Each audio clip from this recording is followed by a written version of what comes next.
Welcome to the Built for Growth podcast. I am visiting in Austin and my guest here, Courtney Swan. Thank you so much for having me and hosting me in your house to record this episode. Of course. Yeah. So you are, you're a food enthusiast, I feel like, right? I mean, you like real food. You have the Real Foodology podcast. Yeah. And what was your history? What was your point that you really started to dive into food? What was that turning point for you?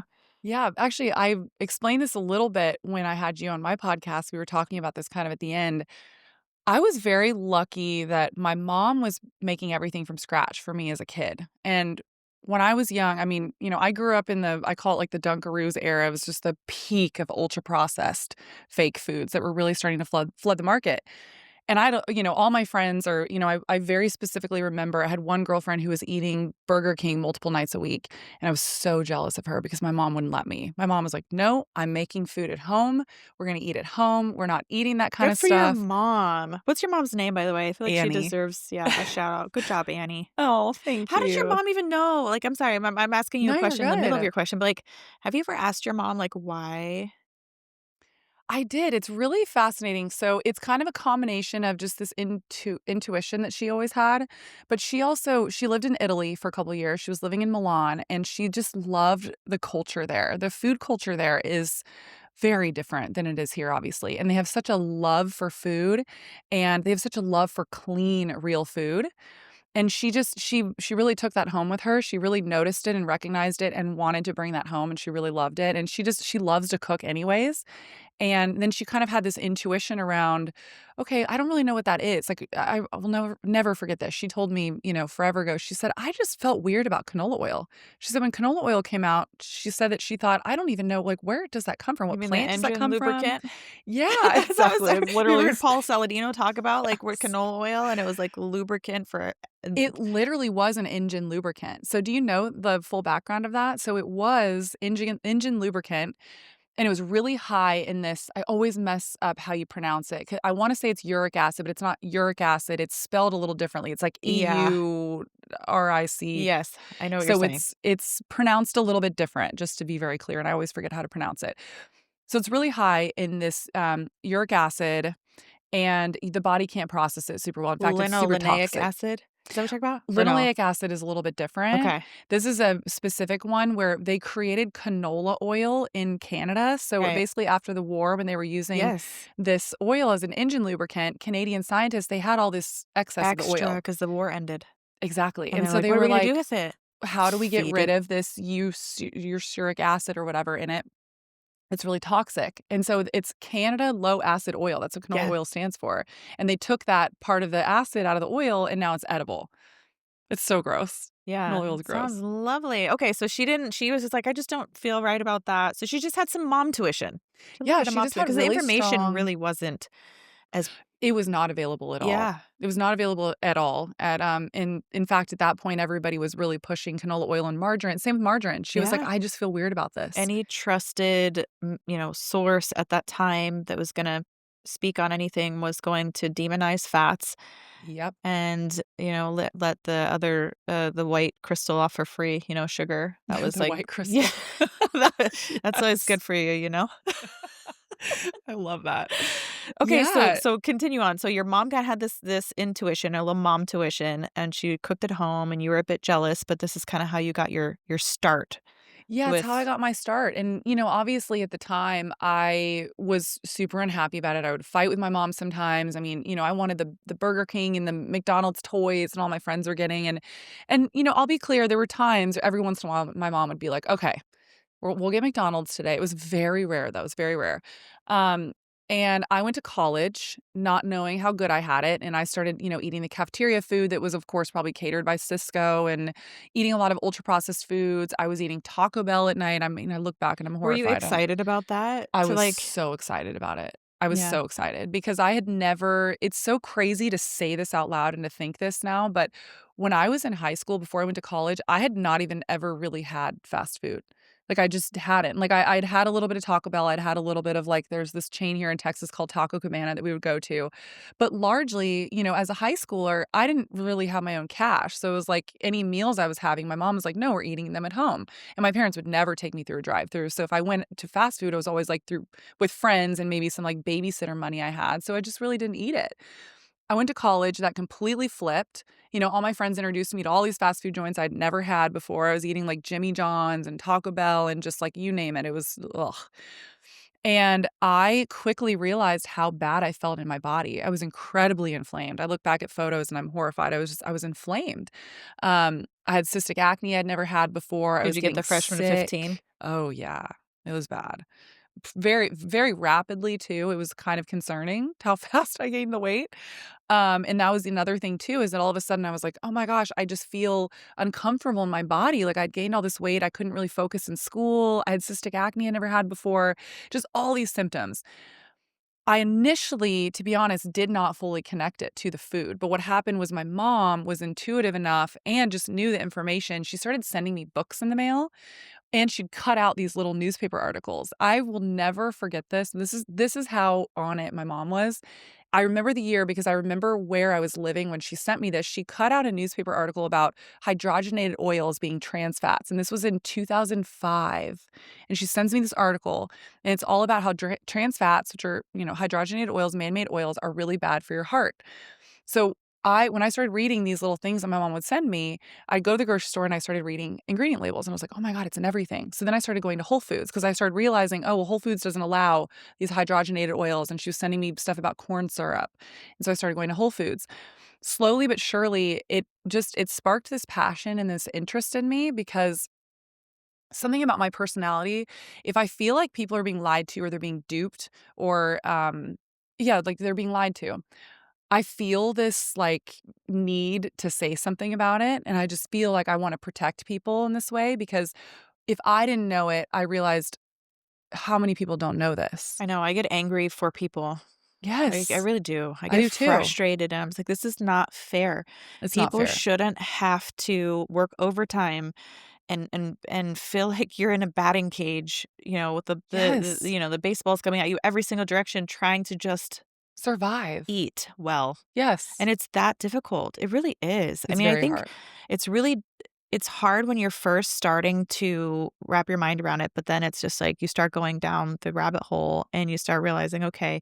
And once you start implementing it, I think it gets a little bit easier, but it's really overwhelming at first. When you first or have that awakening moment and you're like, "Oh my It's god, so true. It's like a light bulb so turns on. scary." Mhm. And there was also this notion that I had too of I was so upset that no one had ever said anything to me and talked to me about this because once you start thinking about the foods that you're putting in your body, it's very common sense, Like once Yeah.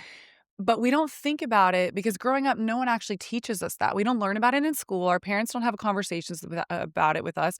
Nobody ever just sits you down and says, "Hey, the things that you're putting in your body are Matter. similar to putting gas in your tank of your car. And if you're putting really low volume gas and you have a Ferrari, your car is not, I mean, at some point it's going to break down." And I think about it from that aspect. And I was so upset that society had put no sort of emphasis on it at all. And we had had no conversations about it. And so that's what really piqued my interest. And eventually what I did is I went back to school and I got my master's in nutrition because I was learning about all this in college and I didn't quite get the passion enough in time to do my undergrad nutrition. So I graduated and then I went back and I got my master's. But it was really rooted in this desire to learn from me because I got so passionate about it. And I really wanted to know, I was like, what are we not being taught and what are we not learning about? And then how can I communicate that effectively to society? Because to me, I mean, this is the most important thing. Without your health, you have absolutely nothing. You can't function in the world. Your brain doesn't work. Your body doesn't work. You feel sick. You can't get things accomplished. To me, I mean, this is the number one most important thing in the world. I would agree. Yeah, I Yeah. would totally agree. Because without your health, you have nothing. I mean, Mark Hyman says this all the time. He's so famous for saying this. People that are sick have one desire in the world, and that is to be well. Yeah. And sometimes all the money in the world can't undo it. Exactly. And that's the unfortunate truth that if we don't prioritize our health and or at least have some understanding, which is infuriating that this is not common knowledge or that this is not, law, Yes. that we should be able to walk into a grocery store. I mean, that's really where we do our hunting now, you know? We're so Yep. domesticated. We walk into a grocery store and we hunt on the shelves. But I, for a long time, assumed that if it's in a grocery store, it's fine. Like, it's okay. Like, what harm? I didn't even think to trust or not trust. It was just how it was. I didn't even think about it. I Then I mean, to be started to honest, get none of us mad. did. I Yeah, started to get sorry. mad. I remember, uh, like, when I was pregnant with my daughter, my first pregnancy, I look back at it and I am angry. I am angry that I didn't know the things that I know now. I'm I really get angry it. that I didn't know about glyphosate. I didn't know about atrazine. I didn't know about avoiding that stuff. I'm mad about it because I potentially could have hurt my growing baby or started her off in some way that was more difficult for her than it needed to be. And I don't think that's very fair. And It's not. it's alarming to me too, the study on atrazine that was done where the gender With the transformations with frogs? the frogs. Oh, yeah. There's 70 million pounds, 70 to 80 million pounds that sprayed on our food every single day. What could potentially, and let's just speak in hypotheticals here. Let's pretend like we don't really know, even though I feel like, it's kind of like I maybe don't need a double blind placebo study to say like it could potentially probably is affecting babies and people. But like, what if that atrazine on a food that a mother is eating while she's creating this little baby for the first time, and this little tiny embryo gets this little tiny dose, or even a moderate dose, or even a big dose of atrazine at a developmental phase. What if? It's Could it, possibly make people feel like they're in the wrong bodies, or, what I mean, like genuinely? Oh, I I mean, know. like, you know what I mean? Like, even I something think like they're gonna that, where start it's like, digging down that path. it's just so sad because I feel like what a struggle in life to feel like you're born in the wrong body. I mean, I sympathize with that must be really Yeah. difficult. It would be And what horrible. if something like that is affecting these babies, and then what a challenging life to have to live. All I'm saying is that I think we have a right to know that for sure. Yeah. And I think that we have a right to question it, and even if we don't know, we should have the right to avoid it should we suspect that it could potentially hurt our children or change their trajectory or make their life difficult in any way. Yes. Well, and what's so insidious about this is that it's an invisible threat, and most people are still unaware of it. And even the people that are aware of it, we're navigating the best we can, and we have some framework of how to avoid it, but we still largely don't fully know how to avoid it. And Yeah. it's invisible. I mean, it's being sprayed on all of our food, like you said, by the hundreds of pounds every single day. Especially glyphosate. When you look at glyphosate, glyphosate's incredibly concerning to me. And also, when you brought up the studies, there are studies that are coming out now. There was actually a study. I wish I'd read more about this before. I'm in a group chat with a couple of women that are working very hard right now, like Moms Across Yes, I knew you were America. gonna say, yeah, I Yeah, love what Zen they're doing. Honeycutt, she's Yeah. amazing, and I'm in a group chat with her with a couple of other women that are fighting tirelessly against these chemical corporations, and they were just texting me about I'm unclear if the study is new or if somebody was just talking about it, but women who are exposed to PFAS, forever chemicals, early in the womb, it has a real effect on baby. It just does, and to me, where I get really frustrated in this conversation because there's all this fight of, "Oh, well, we don't have the data, we don't have the science." Okay, fair. So maybe we don't have all the studies and science that we need to back up everything. But where is the room for common sense? It makes me so mad. Where is the room for common sense? We know that these chemicals kill living life. We know that they have an effect on bugs, insects. We know that they have an effect on bacteria. Well, we're made up of a lot of bacteria. So how is it not affecting us? And where can we allow room for common sense? We also know statistically that it takes around 17 years for the science to back up what we already know to be true. It's too long It's too long. Logic is fast, science is slow, and unfortunately, it takes a long time to get these studies done. and a lot of money. Yes.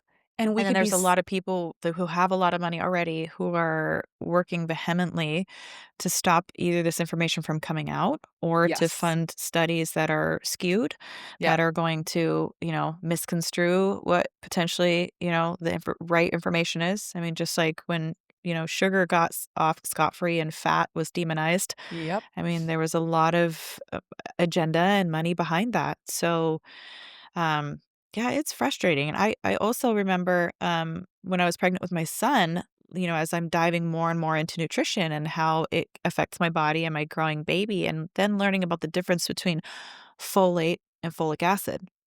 And every A single big one. prenatal vitamin I had taken up to that point had folic acid in it, which is a man-made, laboratory created version of folate. And I don't think it's solid science to say that it does the same thing in the body. As a matter of fact, I think that it can block the uptake of folate. And when we don't have enough folate, our babies can have spinal bifida. And guess what? My brother, he had spinal bifida. Wow. My husband, spinal bifida. Yeah, Whoa. a very like mild, but yes. And so learning that in my pregnancy with my son, I immediately changed it. Yeah. And I feel like, where is the common sense? Like, where are we allowed to have room, permissible room to just say, I can I question this? Can I do it differently? And why is it so hard to be so supported in that, you know? Well, a lot of the pushback, whether people realize it or not, the people that are defending these chemical corporations, a lot of the pushback is coming from the narrative of the chemical corporations. They have a lot of power. It's very similar when you look at the medical system and how, let me be very clear. I love doctors. I'm not villainizing. I think they're amazing people. I think they go in the field because they genuinely want to help people. But what ultimately ends up happening is that they come out of school largely just knowing how to match symptoms with pills because pharmaceutical companies largely own the curriculum of their education system. And it's very similar with the agrochemical companies. So farmers and these agrochemical scientists, they go into these universities that are getting grants from places like Bayer Monsanto, which created glyphosate, Roundup, also known as Roundup, that people use in their homes. They're getting funding from, ChemChina and Syngenta and all these large agrochemical companies that are largely controlling the narrative that's coming out of these schools where they're getting educated. And so they're not understanding that they're just getting the talking points from these large chemical corporations. And so then we have, and again, let me be very clear. I love farmers. I have an obsession with farming. It's very weird, but I love regenerative farming specifically just because I think I realize the importance of farming and how desperately we need farmers. And Well, we met at Food is Medicine out I have there with mad Molly respect. and, what she's trying to do with regenerative farming. And I know Yes. she's struggling. It's really She hard. is, it's very hard because she's swimming upstream right now because, again, the same with farmers, like I said, I love farmers. I have the most respect for them because I know Me it is the too. hardest job ever. And it's a thankless job. Oh, it's a thankless job. I mean, they are quite literally putting food on our table. Thank you Yeah. for the farmers. Again, a lot of them are coming out of school being told that the only way that they can grow their food is by using all these chemical inputs. And unfortunately, what's happening is a lot of these farmers are coming out with they're all getting cancer. And we're seeing it right now in these litigations with Bayer Monsanto. I mean, they're actually looking for liability right now because they're looking to the federal government to give them liability so that if someone were to get cancer using their products, you would not be able to hold this company accountable. And the reason they're doing that is because they have spent billions out to farmers already because they keep winning, or sorry, the farmers keep winning in the courts, not Bayer. Bayer keeps losing and having to pay out billions to these farmers because they're able to connect the fact that they're getting cancer from using these chemicals. And I'm just here to say there's another way, and it's not even coming from me. I'm learning about the other way from other farmers that have figured it out.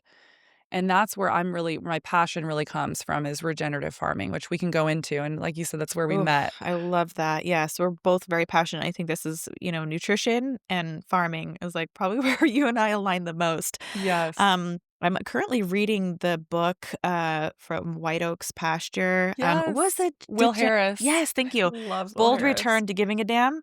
Yes. Oh, it's so good, and I love his accent, it's just cute, we like listening to It's the whole so story, endearing. but I can't listen to it when I'm driving because it's such a strong accent that I can't hear it very well with my car on, like, I can't always hear what he's saying, I'm like, "Okay, I gotta listen to this when I have no other noise in the background," but no, it's cute, but he was even talking about this blew my mind. He was talking about the soil and the life in the soil, and I've just recently, I would say over this year or 2, started to understand how our soil I and the life in soil there's life in soil, Yeah. and even with my plants at home, the ability for the soil to hold water is highly dependent on whether it's got good nutrition in the soil, like whether I've mixed compost in the soil prior or whether it's been like dead, dry soil that I've like just bought from the store that was just like, and it almost repels the water. It's so weird. It repels it or it'll Yep. like drop out the bottom very quickly. Whereas like the soil that feels like it's got good nutrition and life in it and a nice deep color will actually take the water and absorb it. And he was talking about in his book how his land can absorb so much water and, like, the potential For downside. drought. Oh, Yeah, sorry. like, when he Continue. was, like, flooding, like, if they get a Yep. lot of rain, like, his can soak it up. Yep, exactly. And But so it's protecting the farmers yes. from these horrible droughts that are plaguing a lot of farmers. So the way that I describe it, I've heard described before, and I've been reiterating it. Think about okay, so a healthy soil would be like this fluffy rug here. If I was to pour my glass of water on this fluffy rug right now, it would absorb into it. If I was to pour this water onto this wood floor, it would just sit there. And it would maybe eventually, like, seep through the cracks, but it would never get into the wood, obviously, and that's the analogy of so the fluffy rug is this really nutrient-dense, healthy soil, and then the hardwood floor or concrete Which or is whatever it actually is. alive. I think that's the Yes. part that made me Yes. crazy with these, like, microorganisms and, like, all healthy bacteria or whatever, if I'm using the right terminology, but it is alive and it is a water-needing, attracting formula Yeah. in the soil. And I was like, "Hold on a second." That just blew my mind that soil has life, Yeah. if not otherwise sprayed with chemical killing agricultural pesticides and herbicides that not only kill the insects, but also the life in the soil. Well, and think about it this way, I'd take it even a step further. Not only is that soil alive, but because it's alive and it has all of this whole ecosystem that exists there to grow these plants, that's how our plants and our produce get the nutrients that our bodies need. So we see all these alarming headlines right now saying, the Yes. nutrient density is going down and In our it food. So, like, a tomato today has, is not the same as half the 100 years amount. ago or yeah. Exactly. It doesn't even have like half the amount that our ancestors ate 100 years ago. That's because we're killing the soil by putting all these chemical inputs in there. We're killing there's been this obsession the last like maybe 100 years where we've just been obsessed with killing bugs and bacteria. We're like, "Oh, bugs, bacteria means bad." Obviously, if it's gonna kill you, it's a pathogen that's very different, but we became so obsessed with it, we felt like we had to kill everything, but we forget that bugs and bacteria also bring us life. We have good bacteria in our bodies that build our immune system and our gut Lots. and People hear the word bacteria and they think bad. We're exactly. full of bacteria. Without bacteria, we We wouldn't be die. alive. We're septic, we die. Exactly. We need it. We live in this symbiotic relationship with this bacteria, and it's the same with the soil. There's this amazing symbiotic relationship and environment that happens in the soil, similar to our guts. I mean, people compare the soil to our guts, where it has this microbiome that is what feeds the plants. And what's really cool about regenerative farming too is so carbon is actually food for plants. It's actually what feeds the plants and helps them utilize it to then produce the nutrients that then goes into the produce that we eat. Well, everyone's talking about right now, oh my God, there's so much carbon in the atmosphere. And I mean, that's a whole other conversation. But when you do regenerative farming and you allow nature to do what it's intended to do and the soil is healthy, it actually pulls the carbon out of the atmosphere back into the soil, which is food for the plants. So there's this whole ecosystem that if we just let it be and we worked with nature to allow it to do its thing, there's this beautiful ecosystem that happens in nature and in the world that was meant to be that way. But now that we're messing with it, the nutrient density of our produce is going down. The soil is basically dead and depleted, which is also causing these dust bowls. It's causing desertification where the soil is so dry and clumpy you can't even plant in it anymore, which is also another huge problem because once you can't plant anymore, I mean, it's you can't plant food in there anymore. And then it's also pulling the carbon out of the atmosphere and we have too much carbon circulating in the atmosphere right now.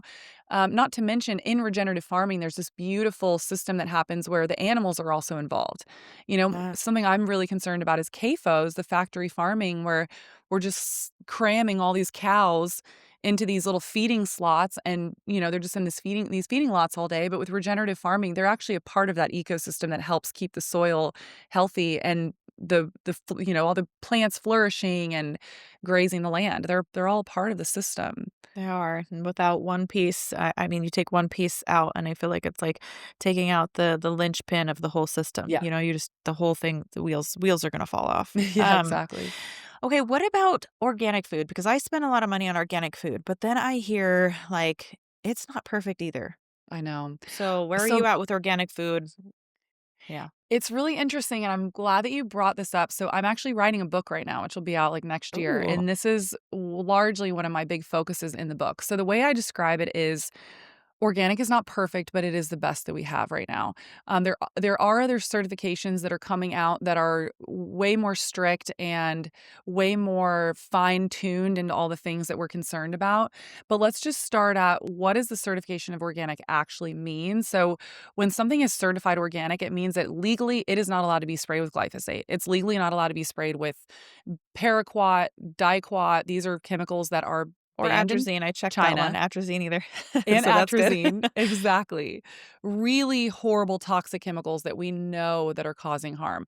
Now, be very clear, in organic farming, because people always fight me back and they say, well, you can use pesticides and herbicides in organic. You can, but it's a very small list of pesticides and herbicides that they're actually allowed to use.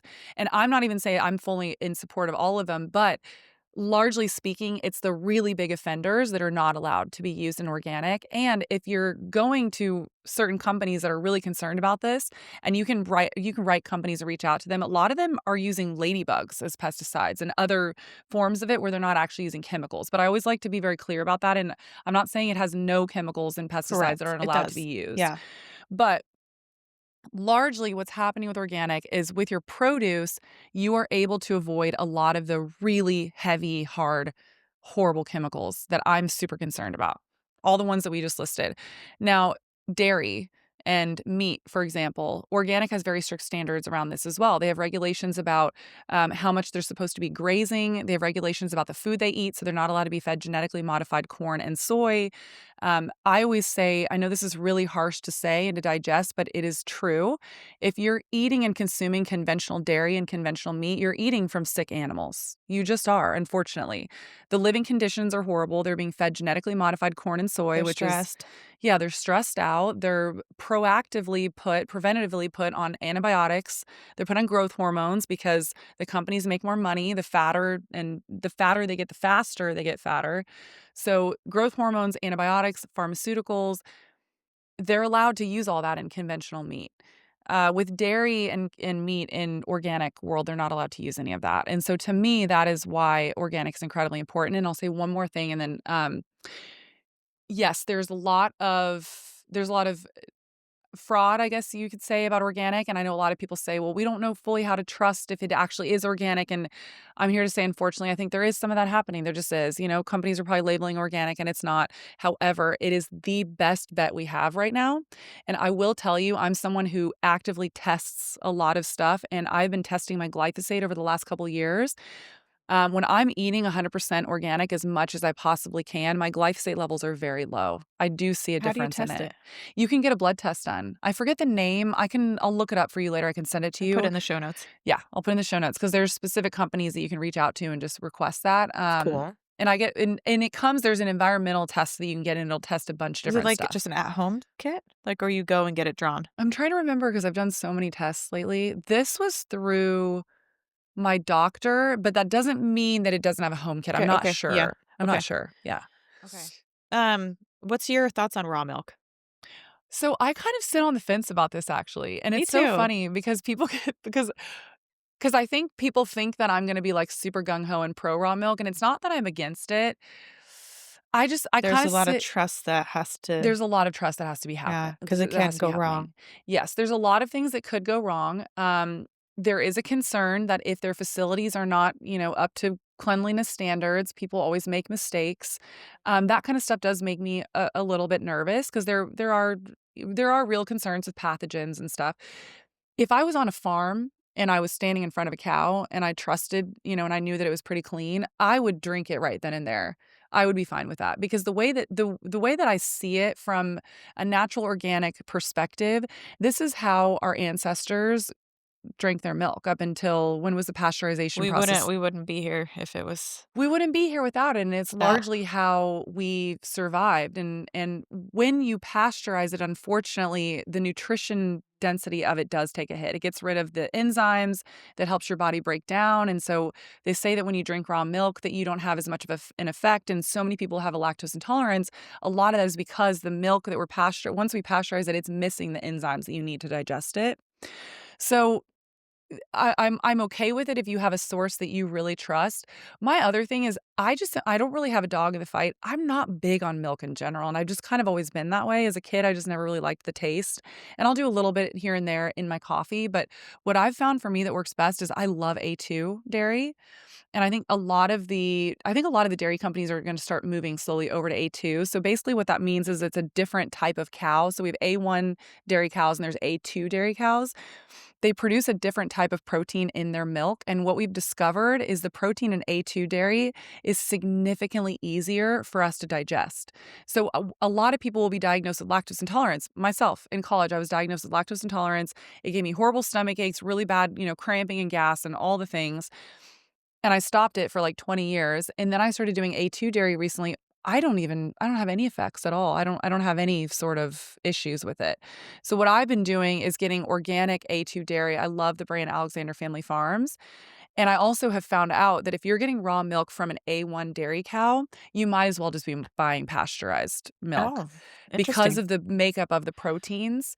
Why is The it different? What are they doing differently with the cow, do you know? It's something genetically about the cow where it's just a different breed of cow, and they Interesting. produce a different protein, and I wish I could remember.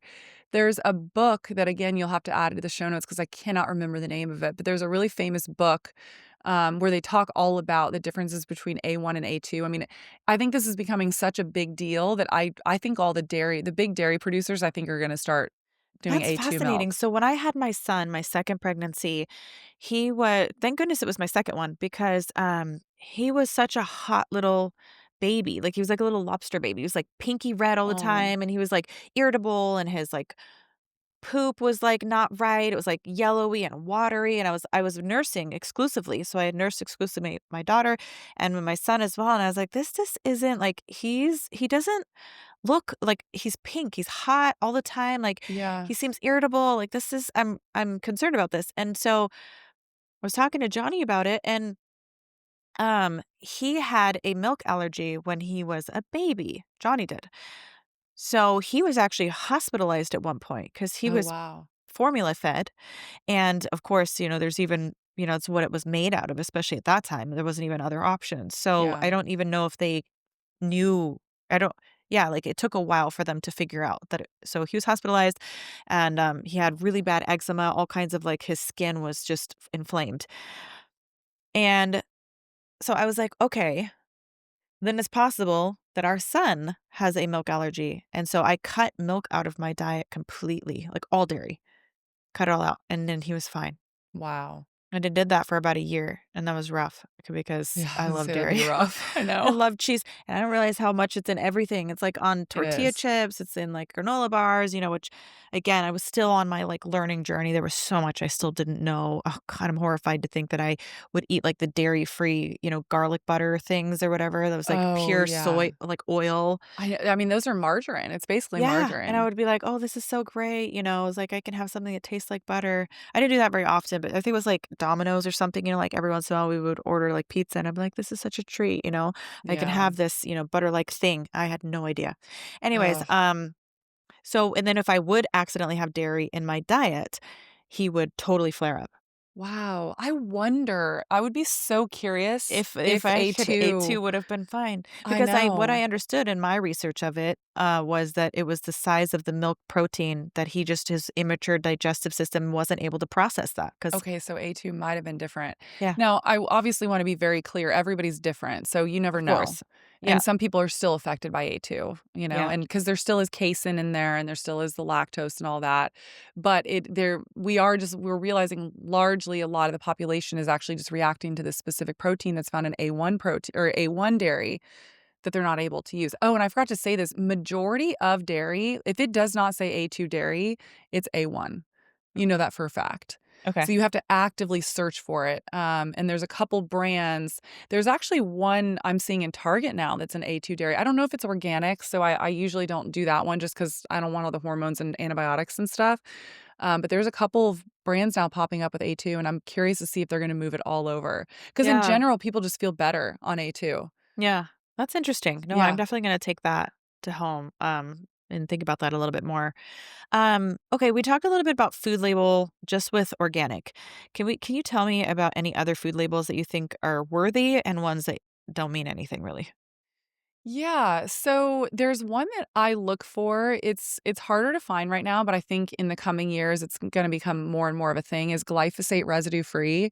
I Ooh. always look for that label, especially if I know that I'm buying a product that is notorious for having higher levels of glyphosate.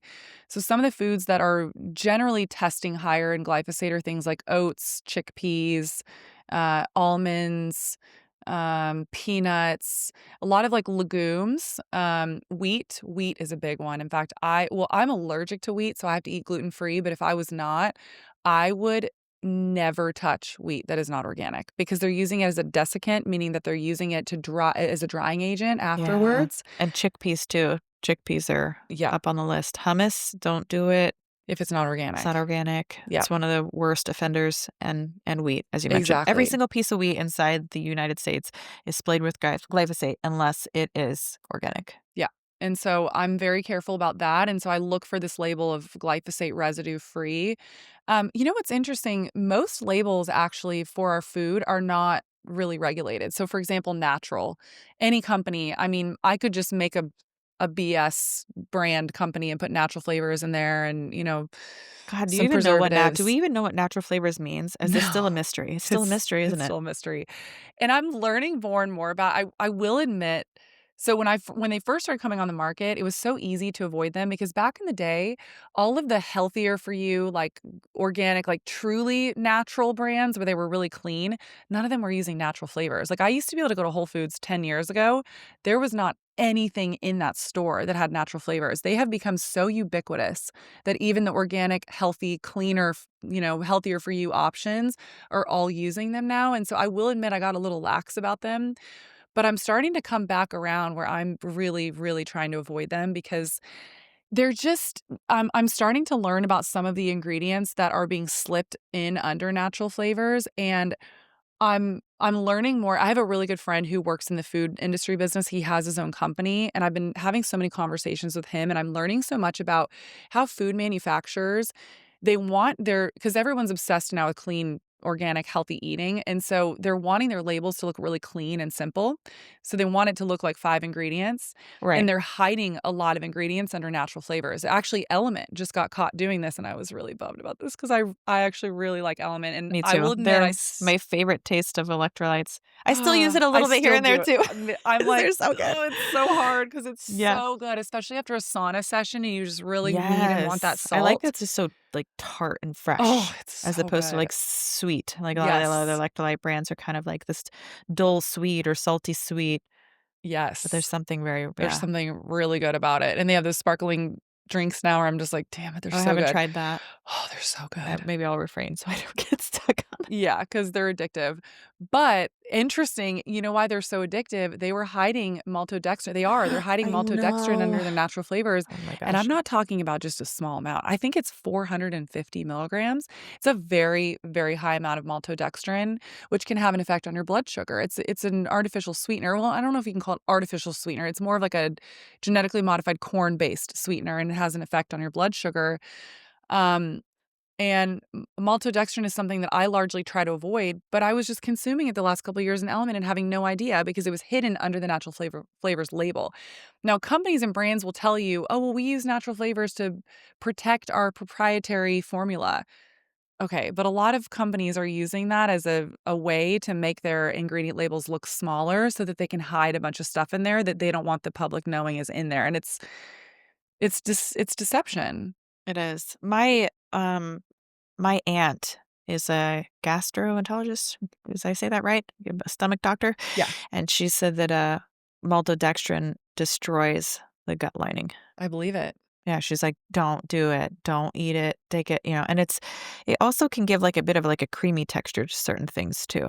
Yeah. So is what she says, like, my dad was I was looking at he had muscle milk for protein. I was like so I was just up there. I'm always, pushing the edge of the envelope a little bit with him because he's come a long way, and as I mentioned on your podcast, he was kind of a hard sell at first, a little bit of that, you know, I don't know, like, old school man, it's just like, "Oh, that's a bunch of hogwash," or whatever, but I was looking at his muscle milk and, I was like, "Ooh," I was looking at all the ingredients, I was like, "Dad, this isn't great." And he's like, "Well, I'm just using it as, as a supplement." I was like, "Well, why don't you just eat like chicken breast after your workout instead of Yeah. doing doing a shake," and he's like, "Well, I eat a lot of meat. You're presuming that I'm not already eating meat." And I'm like, "No, no, no. I'm not saying you're not already eating meat. I'm saying, why don't you eat that instead of on top of, like, for your supplement also?" It's like you're also getting all I mean, we've talked about micronutrients, right? Yep. And in a meat form, it could be fish, eggs, anything that's gonna provide a good amount of natural protein, but then is also going to have the nutritional micronutrients that really going to support brain function and all the processing things and healing. And I think longevity, it would only Yeah. make sense, right? That having those go with your protein is like that's for free. There's no calories added because you're getting magnesium and manganese and B6 and B12 in their natural form. There's no cost. You are just simply benefiting your health. And you're So not getting all the maltodextrin and the natural yes, the flavors. processed And a lot stuff. of those protein drinks, they add oil to And his them. protein had maltodextrin in it. Ugh. And I was like, "Dad, maltodextrin." I was like, "Don't you know your sister was like a stomach doctor?" And she's like, "Don't do that." When she was up here, don't you remember last year when she was up here and we were at the pool and she was talking about it in the Doritos? You don't remember that? I will Eh, tell you or sorry, for yeah. a good brand, if he's really set on having the shakes, there's a new company that, so far I've only seen it at Target, but it's called Pioneer Pastures, Okay. and they make these little, single serving shakes that are A2 dairy, and they're chocolate and vanilla. They're pretty simple ingredients. I will say they might have natural flavors now that I think about it. They might. I'm not 100% sure, but otherwise the ingredients look pretty good, but, the natural flavors, but Yeah. I mean, knowing direction today, I feel like of everything moving with natural flavors, yeah, they might. Let's check. Let's not, presume, but let's definitely double check. Yeah, they might not though, actually, because I remember them being fairly clean. I don't know, but Yeah, I like check. those, yeah. Yeah, but I was just like, eat a meat stick, eat real food. That's it. Yes. He's like, "Well, I'm using it as a supplement in addition to," and I was like, "No, Dad, you gotta break that mindset. There's no you don't have to drink and maybe you just like it, and I can understand that. But if you're truly just saying, 'Well, I'm just trying to get more protein in,'" I was like, "The best way to do it is to eat real food. Just eat Yes. the protein, eat it, and eat a meat stick or eat a couple meat sticks or whatever." Bone broth, that's another one actually that I really enjoy is bone broth. Call me weird. Maybe I've gone totally crunchy on everybody because people are gonna probably be like, "What? That sounds disgusting." But hear me out, okay? I heat up bone broth in the morning and I will put honey and cream with it. Yum, that actually sounds It good. is so good. So that's like my version of a morning coffee. Sometimes I'll throw in a little bit of like a mushroom blend Yeah. into it too. Or like there's different mushroom coffees and stuff, I'm not a big coffee drinker, but I'll put it in there a little bit for just, a flavor and whatever else. But I'm telling you, bone broth, plain bone broth, chicken bone broth, honey and cream is incredible. Iced Sounds good. or warm. And it's Yum. got, you're drinking 15 grams of protein. in, like, one good, normal glass, and so I drink that a lot throughout the day, actually. Um So it's good for your skin too. It's probably why your skin looks so good. I'm like, Oh, thank you. I need to be After all doing these that. punches, not doing too bad, I okay. know. I'm impressed.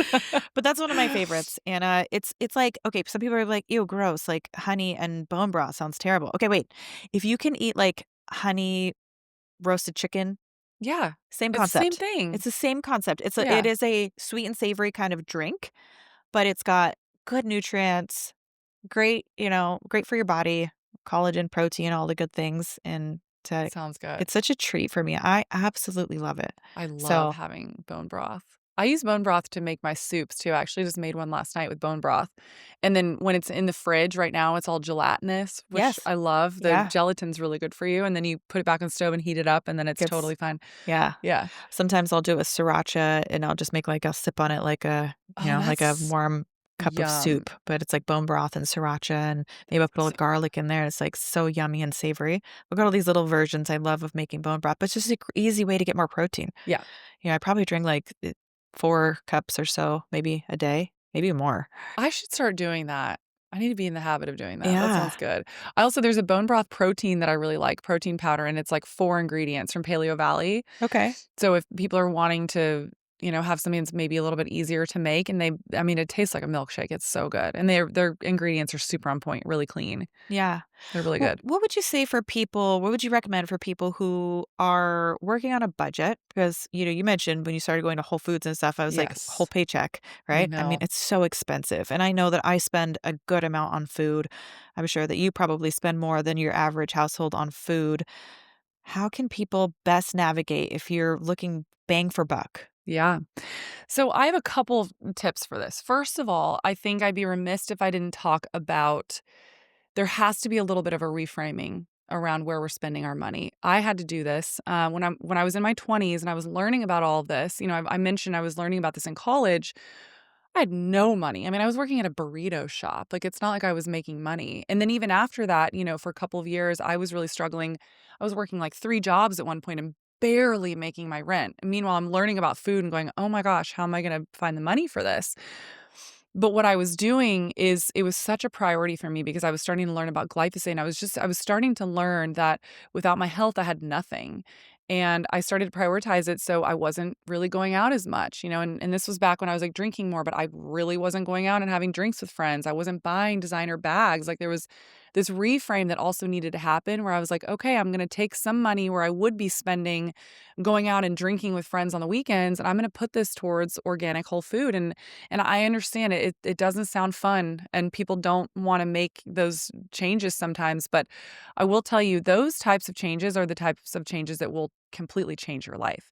Because while I was struggling at the time and I was barely making ends meet, but I was prioritizing my food, I also found that my brain worked better, like, my cognitive function worked better. I was able to show up better for my work, and I was able to create this whole brand around it, and my point is that just you never know when your body is working optimally, you never kn I feel like the sky's the limit on what you can do, and so I always feel like I like to say that, but I also too wanna speak to the fact that, yes, budget is a real thing, food is incredibly expensive, I wanna be sensitive to that, I don't wanna just be like, "Oh, just, buy organic," and be, like, super out of touch, I get it. So, there's a couple of options that you can do, there's Clean 15 and the Dirty Dozen. EWG, the Environmental Working Group, comes out with this list every year, and the Clean 15 are the 15 foods that they have tested that they found have the least amount of pesticide residue.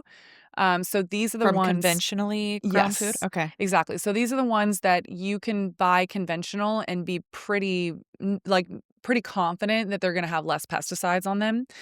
Um, the Dirty Dozen always at the top of the list is berries because berries are sprayed. They have no sort of, an avocado, you can peel the skin off it at the very Or least. banana, yeah. Exactly. Yeah. Banana, you can peel the skin Even off though of it it. does go systemically, I was but just gonna say that. it does systemically, but Unfortunately, it's some systemically. fruits or vegetables are slightly better. Yeah. Now, I'm at a point where I buy everything organic, but I also buy look, there's so many different places now that you can go to get organic. I mean, you can go to Costco now, and they Yeah. largely have a lot of organic. So I go to Costco every once in a while, and I do a big stock. I know the grocery stores that have deals.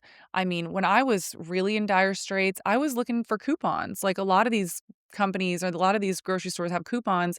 Also, too, don't forget about the brand name, like the non or is it the generic branded stuff. So every single grocery store has like Oh Organics or Simply Organics where it's like their brand name organic, and oftentimes Exactly the same it's the thing. exact same one. They're just white labeling it and it's, half the price.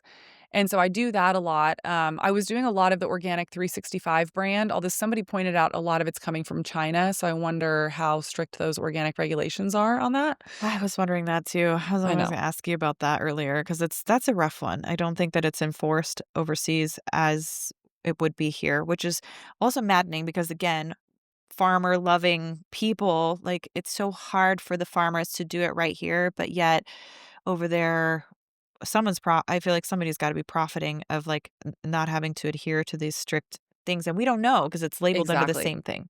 Yeah, we don't know. And this is where it gets tough, and this is where there are companies that are slowly coming out with stricter regulation, certifications, and I'm gonna list all those in my book, but it's navigating this is a little bit tough right now. Another thing you can do, I mean, depending on where you live, trying to buy more locally if you have the ability to. I mean, when I lived in California, I would go to the farmer's market a lot, and depending on where farmer's market you go, some of them were more expensive, but some of them were way more affordable because you make these relationships with these farmers and you're buying directly from them instead of having to go through the grocery Right. store. So sometimes that's also a really good option. There was another one that I was gonna mention, and I don't know why it just left my brain. It'll come back to me in a Well, let me second, ask but you this. Do you grow any of your own food at all yet? Are you gonna? I cannot wait to. Actually, where we live right now, I don't have any space to grow food, but that's my What next about venture. like, would you ever do like a hydroponics or anything like that? Or how do Oh, you feel that's about that? another thing you could do. So I will tell you, I have a friend, Max Goldberg, who's a huge proponent for organic, and most of what I know about organic, I learned from him. And he does not like hydroponics because you're taking the soil out of the equation Yeah. and you're giving them synthetic Ugh, there fertilizer. we go. Yeah. I And haven't done so hydroponics, but I feel like if somebody's like somewhere where they don't have space, that it could be an yeah. option. But look, here's the thing. At the end of the day, if you're eating more whole, real organic foods, and if you can grow them and Yeah. the way to do it is Right. hydroponics, like I'm not going to be mad at that, you Yeah. know? Yeah. I'd rather you be eating more whole, real foods than be so hyper focused on that. But I do think that there is going to be a larger conversation moving forward about the concern about hydroponics because you're taking the soil out of the equation and the soil is really where it gets its nutrients? So it is a Yeah. It concern. is true. Yeah. Yeah, There's anytime you circumvent the system a little bit, you always have to question, what the ultimate outcome will be, right? exactly. Yeah. Oh, I'll tell you another thing. I just remembered this. Meat. My husband and I are noticing we eat a lot of meat and we're like, holy cow. Pun intended. It is so friggin' expensive right now. It's getting It crazy. is. What we have been doing is now, granted, you have to put a little bit more up front, but it Buying the is so cow, significantly cheaper. Yes. So either splitting it buy with a cow and friends. split it with a friend or find a good company like Force of Nature. But yes, I was going to say buy a cow, or what I just did this last month was I bought a box of meat and like steaks and everything. It was a whole month's worth and it was like, it was under And $300. it was shipped to you? And you just put it on the freezer, and then my husband and I have just been defrosting it, and it's organic, regenerative, grass-fed, like, the best freaking meat you can buy. I mean, we were going every time we go to the grocery store, we'd buy, like, 3 steaks, and it'd be, like, over $100, and then I just got a whole month's worth for under $300. So you have to pay more upfront, but just stuff your freezer with a bunch of meat, and that's what we've been doing. Oh, that's a good little hack. Yeah. Yeah, good one. I buy, oh, yeah, half a cow from, Lazy J Meats. They're up in Utah. It's Nice. fantastic doing the regenerative farming thing, grow their own hay, feed their cows. Such happy cows. I took my Love kids it. there and we fed the cows, like, we pushed the bales of hay off Oh, the back and just see, like, they're just so happy and they're with their babies, and it's like, this is so good. Like, cute. this is what I want my children to know that our food system is supposed to look like. There's Yeah. supposed to be, like, good animal husbandry, like, they're supposed to these farmers, they love they love their cattle. They look at it, I think, as like Will Harris said it collectively. They kind of look at this group collectively and they love them and they take care of them and they're out there in the middle of the night if they need to be helping a cow birth. Like they're you know what I mean? Like Yes. and these animals are just functioning the way that they're supposed to. And I think it's worth saying again that they're better, better for us to consume when they're living their best lives and they're happy and they're healthy and Yeah. their bodies are healthy, which then get obviously, thankfully passed on to us. So, Yeah, it's true. okay, let's switch a little bit about the, the political pulse a little bit on these food regulations. And, I was really excited when RFK got into office because he was really the only one beating the drum. Yeah. He's the only one beating the drum saying like, "Hey, there is a health crisis going on in America and we need to address it in one way or another." And I love the way that he was targeting, certain things and ways that our food system could improve. Yeah. Is there something that you feel like has been great in movement and other things that maybe we need to pay attention to or push for collectively? I have so much to say about all this. I'm like, We how should have much started time? the podcast with I this. know, like, how much time do we have? Okay. Yeah, so for those that don't know, I have been a huge proponent of the MAHA movement, and I'll just say this quickly. The reason why I've really put myself behind this movement is because I have spent the last 20 years looking at our politicians and looking at our presidents and going, when is anyone We're gonna gonna acknowledge how care. sick we are? When Yeah. is anyone even going to acknowledge? I mean, what do they say about, alcoholics? The first step is admitting you have a problem. We did not even admit we had a problem until 2024, and we have known that this has been a problem for a really long time. And just to give people context, it doesn't matter, but I like to say this because I hate being people just want to put me in a box and they want to say, "Oh, you're on one team," or whatever. I voted Democrat my whole life.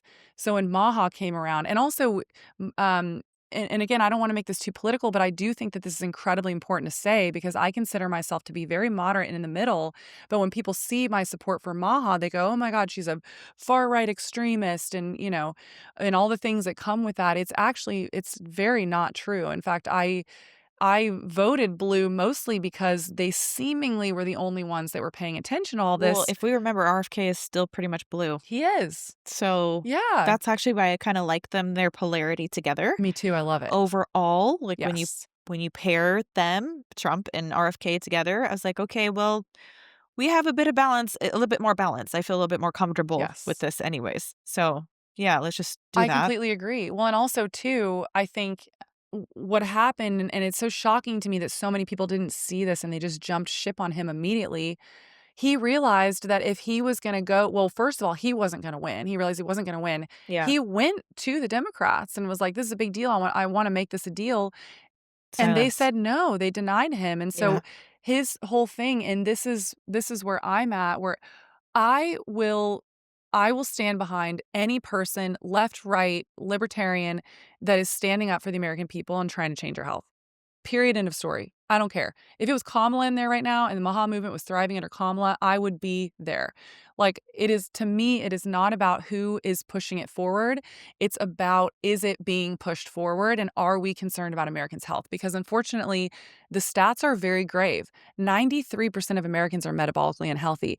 People are struggling like we have never seen it before. We have we have a horrible obesity epidemic. We have a horrible diabetes epidemic. We have children getting non-alcoholic fatty liver disease at 16 years old. This was not a disease that existed 50 years ago. The reason they call it non-alcoholic fatty liver disease is because before 50 years ago, we only saw this disease in alcoholics. And now we're seeing it in children because they're consuming so many ultra-processed food-like products that they're getting a fatty liver disease, but it's not from alcohol. And this didn't exist 50 years ago. So my point is that we have to make this a priority for our country. And then on top of that, I mean, we were talking about budget and we were talking about how hard it is and how hard it is to navigate all this. People are swimming upstream and they're absolutely desperate for a way to feed their families, keep toxins out of their home, be able to put real food on the table, and they are struggling and we need the government to intervene. So that is why when Bobby Kennedy stood up there, I said, "Okay, I'm not the biggest fan of Trump, but here I am. This is somebody that's saying that they're gonna prioritize Americans' health, so I'm in, I'm in." I will say as far as what's happening so far, I'm happy with a lot of what's happening, and then I'm unhappy with some stuff. So maybe we'll talk about the things that I like that's happening so far. Whatever you wanna say about the food dyes, I feel like there's this mixed reaction right now where people are going, "Oh my god, we're being poisoned by glyphosate. Who cares about the food dyes?" I care about the food dyes because they should have never been there in the first place. So somebody needed to get them out, and I don't know why we're pushing back. Okay, let's get the food dyes out. That was kind of the way I see it is that was kind of the low-hanging fruit where we can just go, "Okay, we got that. Check off the list. Let's go next." I also think people forget there are millions of children in schools across the nation that are getting these food dyes every single day in their food, and it's affecting their ability to pay attention in class. It's affecting their grades. The teachers are seeing a huge issue with it. Kids are not able to attain information because they're bouncing off the freaking walls because we know food dyes are linked to hyperactivity in children. So kids are getting every single day. A lot of these kids are only getting their meals from their school, so they're just getting all these So food the dyes. largest fast food, system in America is our Yes. public schools. Yes. Not to mention, what happens when you go to the hospital? You are the sickest, most vulnerable, you need to be taken care of, and you are getting Jello with red 40 in it that also has concerning links to cancer. So again, people are poo-pooing all over it, and I'm going, "Actually, this is a huge win because it's gonna help the most vulnerable of our population." People in nursing homes, our military, they're all getting these ultra-processed foods that are loaded with food dyes that should have never been in there. So, okay, cross that off the list. Great. Another one that we are reevaluating right now is GROS, which is generally recognized as safe. A lot of these ultra processed foods that contain all of these food additives are on the shelves because of a loophole called GROS that allows the food industry to essentially regulate themselves. So instead of the FDA regulating all of the additives that are coming on the shelves, they largely put that job to the food industry. So let's say I'm General Mills and there's this new additive that I want to add in. Let's talk about BHT. It's not new, but BHT ended up on our shelves most likely because of GROS, where they essentially told the FDA, It's okay, that BHD? I know I've seen that before. it's What it stands a for? it's a preservative that's found in like Cheez-Its, Okay. Pop-Tarts, and it has really concerning links to colon cancer. And then now we're seeing colon cancer rising in younger generations, and everyone's eating ultra processed foods with this preservative in there. And these ingredients like that, so in Europe, let's look at it alternatively in Europe. In Europe, they have we're gonna wait and find out first. We're gonna be cautionary here and say, let's wait 10 years. Let's do the studies. Let's make sure that this is not gonna harm people before we put it in. So the America does the exact Why opposite. do you think that why is that? What is it about? Is it these pharmaceutical or not pharmaceutical, pesticides, these companies that are based in America? Is that why we have our legislation so sideways? Well, I think it's because of this loophole. So it is a loophole called GROS. Like initially it was, let me see if I can explain this properly. It was meant to be for if there was something that we already knew, like salt. Okay, salt is a perfect example. If there was something that we already knew was totally fine. Salt is great. We know it doesn't harm humans' health. That the food companies weren't going to have to do all these studies and prove essentially that it was safe, that they would just go, okay, it's under GROS. Just We generally generally recognized as recognize it safe. as safe. And then Right. later, if we think that it's bad, we'll pull it. And what's happening now is that companies have been using that to go, okay, well, BHT, we like generally recognize this as safe. We're just going to throw it in there. And all the companies have to do is provide proof to the FDA. And the reason I put that in air quotes is because they're doing the studies themselves and funding them and then saying, yeah, they're totally fine and they're safe. And then what's happening is with a lot of these food additives, now we're seeing all the complications that are coming along with it. And then we're having to pull it. It is so much harder to pull an additive out of a I food. just wonder why Europe cares more. Why do we not care as much? Like, why? I don't get it. I think it's the way our system is set up. It's so frustrating. I think a lot of it's unfortunate. It's one of the downsides of capitalism. It's like under capitalism, we allow innovation to thrive and companies to create these new products and new things. And oh my God, look at this. Wow, this is so cool. And while it's amazing because it's allowed society to thrive in many ways and move forward, and maybe we've been able to advance in Right. some areas a lot quicker, but this is the downside of it where we're not regulating the things that we should be regulating, and now that we have this system in place, it is so hard to turn it around, and that's part of the issue. Yeah. So I think it's largely rooted in that, and Bobby Kennedy has named that as a huge issue, and he's working on, I don't know if it's reversing is the right word or restructuring it, but he's aware of it and naming that he's going to fix GROS. Essentially, is what he's working on. Baby formula is another one. I'm so passionate about this. The standards and regulations for baby formula have not been even looked at or revised since the 70s. Oh, And that's in the brutal. oh, it's horrible. And in the 70s, we were saying that fats are bad for you, industrial oils are the best, margarine, I mean, think about it, margarine, canola oil, it's healthy, it's heart healthy. This was all of the narrative. I've seen Paul Saladino go in and, like, flip the labels over and be like, "Look at this, Yes. soy and this seed oils and all these things." It's, like, super processed, not It's natural. it's horrible. Well, and if you look at okay, so if you look at the natural breakdown of breast milk and how it's supposed to be, it has higher levels of unsaturated fats and higher levels of saturated fats, and has lower levels of PUFAs, which are polyunsaturated fats. Polyunsaturated fats are what we get from omega-6 oils, um, in things like canola oil and vegetable oil. And actually, this is so incredibly important. I'm gonna go off on a bit of a tangent, but so okay, so that's breast milk. Formula, what they've been doing is because we've demonized saturated fats so much, they've actually made it where it's lowest in saturated fat and it's higher in polyunsaturated fats. And what we know now about polyunsaturated fats, and it's why there's this whole discussion, this conversation about seed oils, right? Seed oils. Polyunsaturated fats are seed oils. Now, I'm not here to completely vilify them, but what's happening is you need your omega 3s and your omega 6s in a ratio. You want omega 6s, so it's omega 6s to omega 3s. You want it to be in about a 4-to-1 ratio, okay? And when you go over that ratio, it creates something called arachidonic acid, which is incredibly inflammatory. So 4-to-1 is what you want. Americans' diets right now, because we're eating so many of these polyunsaturated fatty acids, are around 15 to 20 to 1. So you go from Ouch. 4 to 1 to 15 to 20 to 1, and what's happening is it's creating all these arachidonic acid, it's creating all of this inflammation in the body, and it's so harmful for our bodies, and so now And that's a baby formula? What's the ratio, or do you know? I don't know the exact ratio of what the omega-6 to omega-3s is in baby formula, But but it's I know not it's consistent higher. with nature. No, it's not consistent with breast milk. It's not consistent with how breast milk should be, and it's a lot higher in these polyunsaturated fatty acids. And because it based on so formulas, so if I wanted to create a formula company and I wanted to release it tomorrow, because of these regulations right now, I would be forced to put canola oil, vegetable oil, soybean oil, or corn oil, although I'm not sure. I've seen corn oil in the past in baby formula. I don't think it's on the market right now, so let me be very clear about that. But essentially, it has to have one of those oils in there, and it's why every single baby formula that you see, even the quote unquote healthier ones, like Bobby, I'm sorry to call them out. I love the founder, but she was forced to put canola oil in there because they have to meet these polyunsaturated fatty acid standards. Yeah. So, what I recommend to people, if you are in a place, because look, I get it, it happens. Women really want to breastfeed, sometimes they can't. I recommend doing there's Sammy's milk or there's Serenity Kids.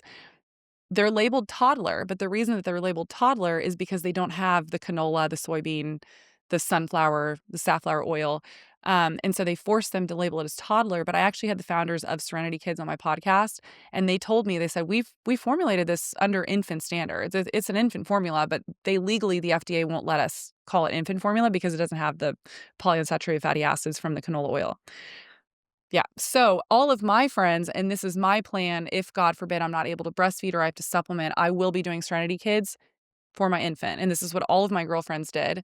And there was no concern with that. So long, very, very long-winded way of me saying that RFK Jr. has also said that he's going to come out with better standards and regulations for formula. They're going to look at it and they're going to revamp it essentially. Okay. So that's amazing. Those are, there's been some other things, but those are kind of the big ones that I'm excited about. Oh, one more thing, it'll be really fast. He's going to rewrite the dietary guidelines. And it's not even him. He's working with a team. I'm You pretty mean the food sure. pyramid? Yes, Yay, it's exactly. about time. Exactly. So I'm sure, like, they'll probably just trash the food pyramid altogether, and the dietary guidelines right now are about 200 pages or so, and RFK Jr. said that largely you could tell it was written by industry, by food industry, and he's getting a team together. I don't wanna be quoted on this, but I'm pretty sure that, like, Dr. Mark Hyman's gonna be on it. Like, there's people that we know that know how to create dietary guidelines, and he said it's gonna be really easy and digestible, and it's gonna be, like, 5 pages versus the 200 plus pages that make it super confusing. So that's huge. Really, really big deal. Um, One thing that I'm really, really mad about and super upset about that I want everyone to pay attention to is the EPA right now is currently rolling back a lot of regulations on forever chemicals, otherwise known as PFAS, not to be confused with PUFAs. Very different. A lot of acronyms around here. A lot of acronyms around here.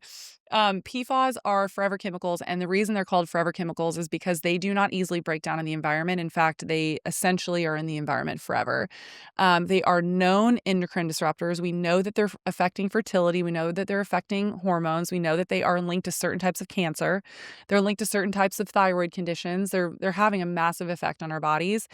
And in 2024, the Biden administration actually they implemented some regulations on regulating PFAS in drinking water and cleaning them out, filtering them. I will say this as a caveat though, and I give credit where credit's due. That was amazing the Biden administration did that. But what I want to see is somebody to go after the corporations that are actually poisoning us. I want to go to the source. Why are we not going to the companies and saying, "Hey, you can't use these forever chemicals in cookware because they're found in cookware, they're found in No, you're good. They're found in cookware, they're found in, any sort of waterproof gear, so, like, your raincoats, your ski gear, where else is it found? Sometimes in cosmetics, and so it's just ubiquitous, and there's a lot of companies that are using them, and I wanna see the companies being regulated more than anything, and right now, the EPA is actually rolling back a lot of that. Not only that, but they're also, potentially talking about protecting Monsanto. So remember I said in the very beginning, I was talking about Bayer Monsanto that owns glyphosate. They're looking for immunity right now because they're getting sued to high hell right now for being linked to cancer, specifically in farmers, but also just in general. And they're asking the federal government for immunity. And it was just announced this week that the federal government is actually considering it. So this is a big deal. If that happens, it's very similar to, I don't know if your listeners are aware of there's the 1986 vaccine liability shield, where after 1986, if your child was harmed by a vaccine, those vaccine companies are actually not held liable. And it's going to be the exact same thing with the pesticide companies, where they're not going to be held liable if you get harmed by using their products. It is the most Which if we anti-American. yeah, if we think it's bad now, imagine what if they get a liability shield, how much worse it's gonna be. Well, and the concern is that it's just gonna flood the market with more chemicals. They're just gonna have a free for all because once they don't have liability and they don't have to be held liable if their products harm humans, and they're gonna go, "Well, I don't even need to test this. Let's throw this one out. Let's put this one out because if someone gets harmed, we don't have to worry about it." How could they word it to where they're getting, a free pass essentially? Like, what in the anybody's right mind? I'm just trying to understand, like, how this is even a process that happens in America. How can anybody just have a liability shield?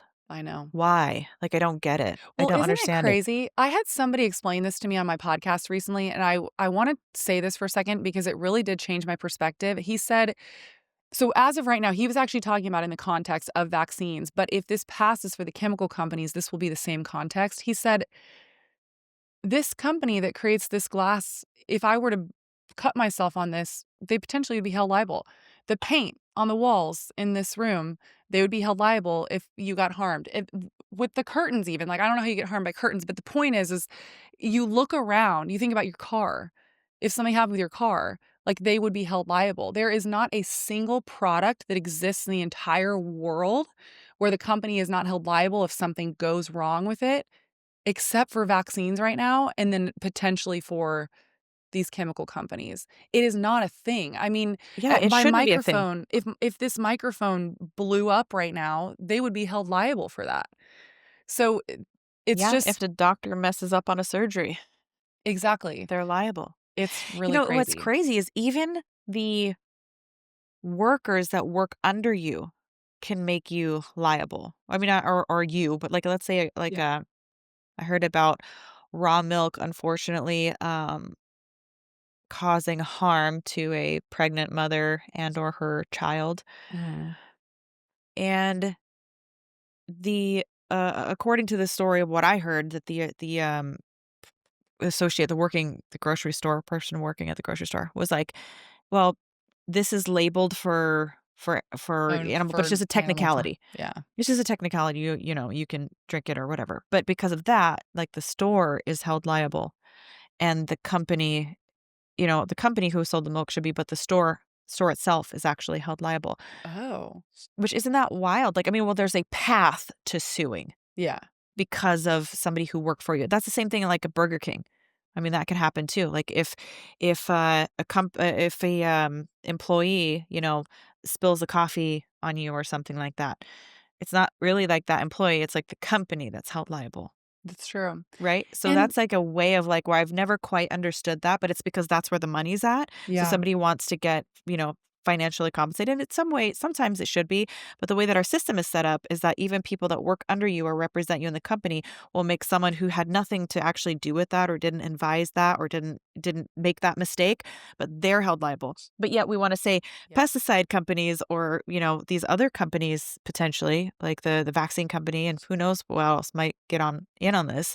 Yeah, it's You don't wanna scary. hold them liable. Well, and this isn't look, I actually I don't love how sue happy we are in this country. I think it's out of control. I It will say is. that it's insane. I think people sue at the drop of a hat, and I'm not a proponent for that. However, you do have to hold companies liable when there is a potential for harm. You just do, because it's a checks and balances for Agreed. society, because if you're not able to hold this company accountable for their actions and they just have a free for all to do whatever they want to humans, and that is not okay. Especially when we know, the chemical companies will fight and they'll say, "Oh, it's the dose that makes the poison," or, "Oh, we don't actually have concrounding or concrete evidence that this does cause cancer or this does cause harm." But we do. We do have studies and we do have evidence. We do know that glyphosate is causing harm, and we do know that all these other chemicals are causing harm. In fact, glyphosate is limited, if not banned, in a lot of other countries, and so are all these other chemicals we're using, paraquat, diquat. There's other countries that are going, "We know this causes cancer, we don't wanna use it," and then in America, we're just spraying it on our food. Yeah. It's horrible. So my biggest thing is, so we're working on a petition right now, or we have a petition right now about the EPA. We wanna get Lee Zeldin out of there, to be quite frank, because he's the one that has these relationships with these chemical companies that essentially he's protecting industry. Really what's happening at the EPA right now that I'm incredibly unhappy about is that the EPA is protecting corporate interest over Americans' health, and we need to change that. And I will tell people that, unfortunately, this is not new. This has been happening under every presidency, and this is one thing that I want to clear the air about. And this has let me be very clear. This has nothing to do with Trump. I'm not like a Trump apologist. I could really care less in that regard. My point is that our anger needs to be directed at these corporations and these specific politicians that have always been selling us out, because it's been happening under every single president. So my prerogative is more that we need to be more aware and conscious of everybody that we're putting into office, because it happened under Obama. Obama sold us out to Monsanto. It's happened under Biden, it's happened under Trump. It doesn't matter if it's left or right. We have a problem in this country where we're allowing corporations to control over, and the corporations care more about their profit than human health, and we're allowing that to happen. Yeah, of course they do. Yeah. I mean, it's a very American thing, and they'll say, "Oh, we wanna push innovation and we wanna protect these corporations," but then at the same time, we're not regulating these chemicals that they're flooding into our waterways and into our air, and now potentially, giving them liability to what they're spraying on our food. Yeah. Yeah, man, it's such a dynamic situation, I feel like, what's going on. I mean, there's a lot of good change for the better happening, but there are definitely some things that we need to be mindful of. So you said that there's a petition? Yeah, so we have a petition right now to get Lee Zeldin out. We're kind of reworking right now if we need to have a different angle about it, because the petition didn't get out as much as we wanted to. 'Cause this is over 90% of Americans are concerned about pesticides and chemical poisoning in general, and so I know that this is an issue that people care about, so we're working on a petition, because essentially the hope is that if we can get enough people to be loud enough to say, "We don't want this anymore," maybe we can get it to Trump, Yeah. and he ultimately has the say with all of this, and say what you will about him. Look, the man is all about his ego. He wants to be like, "I made America great. Mr. Cool. I made Yeah. America healthy. Like, I made America, the best and the best at everything." Well, we can't be the best at everything if we're being poisoned. So my whole tactic is let's appease to that ego. Let's use that ego to our advantage and say, "Hey, you're saying that you're concerned about having more babies. Well, we're not going to have more babies if we're all infertile from these chemicals that are causing us to become infertile. So let's use his ego to our advantage and let's appease to that and say, hey, you're worried about this. He apparently is worried about us having more babies. He's pushing for IVF. He's saying that they're going to get government funding for that. Well, the source of this is everyone's infertile because we're being I'm poisoned. sick. So we need to appease to his ego in that way. We can't have a great military if everyone's sick and inflamed and getting cancer from chemicals being sprayed on our food. So again, I'm always going to be backing the people that are wanting to further Americans' health and that are wanting to actually create change. So for now, I mean, I really like Bobby Kennedy, and I will say one more thing because everybody is saying, well, where is he in this conversation? He cares a lot about agrochemical companies. He was on a litigation, I believe, is in 2018, a really famous one against Monsanto for this groundskeeper that got non-Hodgkin's lymphoma, and they won this litigation. But as a result, Bobby's not allowed to say anything. Legally, he's not allowed to make any comments about this because of his ties with the litigation with Monsanto. Oh, Yeah. So I so know he's a it's little something that handcuffed in that. he's a little handcuffed in that. Yeah. So unfortunately, he's not allowed to say anything. So everybody's going, "Where's Bobby? Oh, this isn't. Where's Maha?" Well, he's not allowed to say anything. So it has to be other people it has to come from. Unfortunately. Yeah. Yeah. Okay. Well, that's a lot of great information, and I'll definitely be looking out for the petition and trying to get the word out. I saw Moms Across America was asking people to tag President of the United States, in just trying to get that information out there. But, we'll do what we can. We're going to keep chipping away at it. So Yeah. thank you so much. This has been awesome. What a great conversation. I've learned so many things, and I know the listeners are going to love it as well. So where can we find you? How do we follow you? Yeah, you can find me pretty much across the board at Real Foodology. I'm most active on Instagram. I am on X, but I don't really post that much. And I do have my podcast, the Real Foodology Podcast, and look out for the episode with Miesha because I also had you on. That was a So fun one. that was a really fun one. I'm Yeah, excited it to was release good. that. Yeah, it's gonna be good. So yeah, so Real Foodology across the board. I have a website, realfoodology.com, and look out for my book that's coming out hopefully end of next year. So fun. Do you have a title for it yet? Are you I still working on don't. We're that? still working on that. Yeah. Yeah. So Yeah. Cool. All right. Well, thank you so much, Courtney. You are amazing. And I look forward to thank reconnecting you. with you whenever next time. I definitely want to have you on again because I feel like there's still a lot of questions on my list that we didn't get Thank to. you. Well, we'll do another swap because I want to For have you sure. back on too. Okay. Thank you. Thank you.